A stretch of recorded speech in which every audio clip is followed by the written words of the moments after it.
Si Casey Concepcion ay isa sa mga pinakasikat at pinakausap-usapang celebrity daughter sa Pilipinas. Ang tunay niyang pangalan ay Maria Cristina Cassandra Cuneta Concepcion at ipinanganak siya noong April 7, 1985 sa Maynila.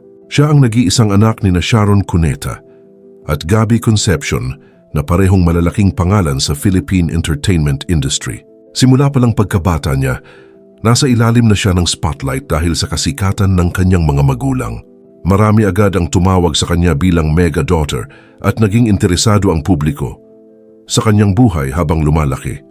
Kahit bata pa lang si Casey noon, marami nang naniniwala na papasok din siya sa showbiz balang araw.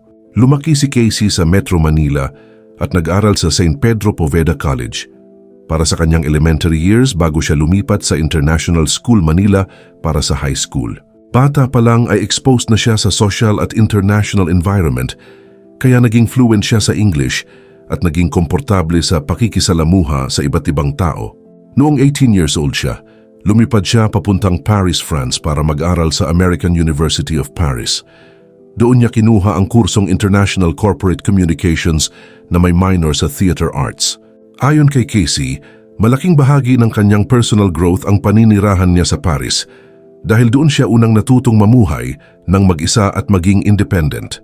Pero kahit malayo siya noon sa Pilipinas, hindi pa rin nawala ang interes ng publiko sa kanya. Habang nag-aaral siya sa Paris, nagsimula na rin siyang mapasok sa entertainment industry bilang MTV Asia VJ at commercial model noong early 2000s.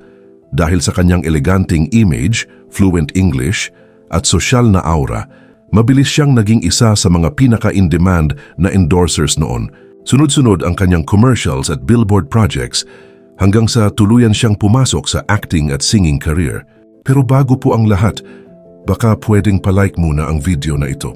Isang simpleng click lang, pero malaking tulong yan sa aming mga content creators para makagawa pa ng mga kwentong gaya nito. Maraming salamat po. Lalong sumikat si Casey nang gawin niya ang blockbuster movie na For the First Time, kasama si Richard Gutierrez noong 2008. Marami ang na-impress dahil hindi lang siya basta anak ng celebrities, kundi may sarili rin siyang karisma at talent. Pagkatapos noon, sunod-sunod na rin ang kanyang mga proyekto tulad ng When I Met You, Lovers in Paris, Huwag Ka Lang Mawawala, at marami pang iba. Naging host din siya ng The X Factor Philippines at nag-release ng sariling albums kung saan sumikat ang ilan niyang kanta. Pero habang palaki ng palaki ang kanyang career, mas lalo rin siyang napagod emotionally at mentally. Inamin ni Casey na lumaki siyang parang nasa reality show dahil halos lahat ng kilos niya ay may opinyon ng tao. Bilang anak ng dalawang showbiz icons, pakiramdam niya minsan kailangan niyang maging perfect sa paningin ng publiko.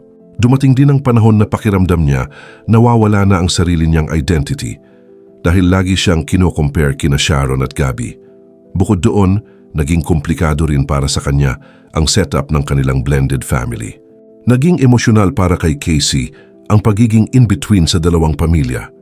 Kahit mahal niya ang parehong side ng kanyang pamilya, inamin niyang may mga panahon na pakiramdam niya ay hindi siya fully kabilang saan man. Sa side ng kanyang ina na si Sharon, mayroon siyang mga half-siblings na sina Frankie o Kaki Pangilinan, Miel Pangilinan at Miguel Pangilinan.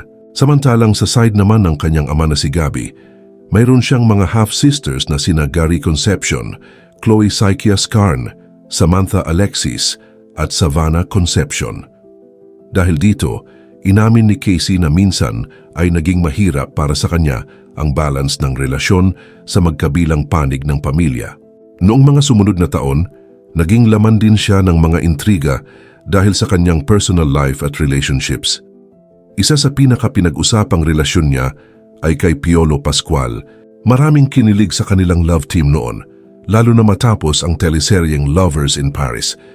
Pero nauwi rin ito sa hiwalayan na naging malaking issue sa showbiz. Hanggang ngayon marami pa ring curious kung ano talaga ang nangyari sa kanilang relasyon dahil naging emosyonal ang naging interview ni Casey tungkol dito noon. Bukod kay Piolo, na-link din siya kina Paulo Avellino, Ali Borromeo at maging kay Apple de Ap. Pero sa pagdaan ng panahon, naging mas pribado na si Casey pagdating sa kanyang love life dahil ayaw na raw niyang paulit-ulit masaktan at pag-usapan ng publiko ang kanyang personal relationships. Isa rin sa pinakamalaking pinagdaanan ni Casey ay ang kanyang health struggles. Noong 2020, naging bukas siya tungkol sa pagkakaroon niya ng PCOS o Polycystic Ovary Syndrome. Dahil dito, mabilis siyang tumaba at nahirapan siyang i-maintain ang kanyang katawan para sa showbiz. Marami siyang natanggap na body shaming mula sa bashers. May mga nagsasabing buntis siya, habang ang iba naman ay nagsasabing napabayaan na raw niya ang kanyang sarili.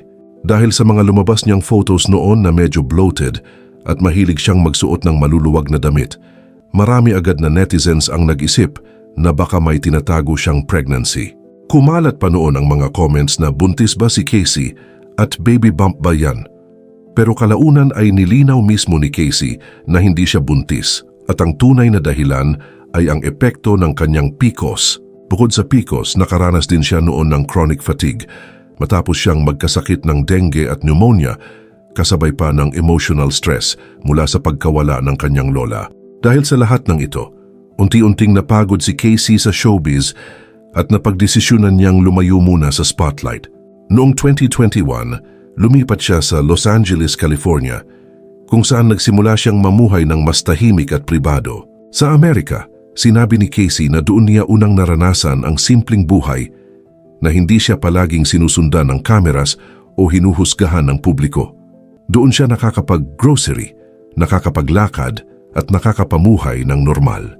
Isa sa pinakanaging kontrobersyal na issue tungkol kay Casey ay ang pag-unfollow niya sa ilang miyembro ng kanyang pamilya sa social media noong 2023 kabilang sina Kiko Pangilinan at Frankie Pangilinan. Maraming netizens ang nagtaka at agad nag-isip na may malaking away sa loob ng kanilang pamilya.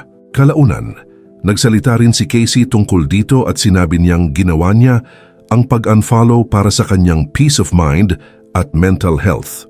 Ayon sa kanya, minsan kailangan mong maglagay ng boundaries kahit sa mga taong mahal mo para maprotektahan ang sarili mong emotional well-being. Nilinaw din niya na hindi ibig sabihin ng pag-unfollow ay wala na siyang pagmamahal sa kanyang pamilya.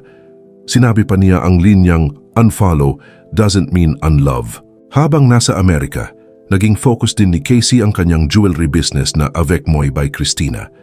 Hindi lang basta hobby ang jewelry para kay Casey dahil talagang pinag-aralan niya ito ng seryoso.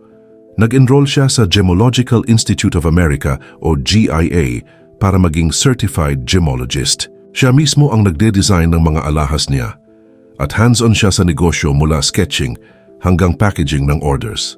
Sa kasalukuyan, unti-unti nang bumabalik si Casey sa showbiz at mas mature na ang kanyang pananaw sa buhay. Mas priority na niya ngayon ang mental health, inner peace, pamilya at mga bagay na tunay na nagpapasaya sa kanya. At sa kabila ng lahat ng intriga, bashers, heartbreaks at personal struggles, marami pa rin ang humahanga kay Casey Concepcion dahil sa pagiging totoo niya sa kanyang nararamdaman at sa tapang niyang piliin ang sarili niyang kapayapaan.